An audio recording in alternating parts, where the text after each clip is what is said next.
নমস্কাৰ, মই ৰূপাংকিতা পাপৰি। এটা খুব ভাল লগা কথা ক'বলৈ আপোনালোকৰ সন্মুখত আহিলোঁ।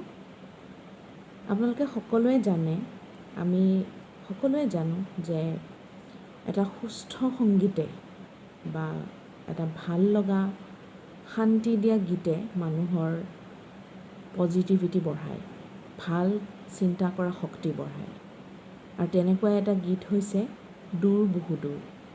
আমাৰ সকলোৰে পৰিচিত, সকলোৰে মৰমৰ দীপচন্দ্ৰলাল বৰুৱাই কণ্ঠ নিগৰুৱা তেওঁৰ প্ৰথমটো গীত দূৰ বহু দূৰ।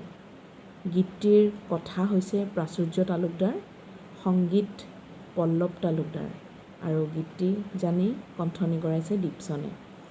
মই গীতটি শুনিলোঁ আৰু সঁচা কথা ক'ব গ'লে সাত পৰি যোৱা বুলি যে কয়, মনটো সাত পৰি যায়, তেনেকুৱা এটা গীত।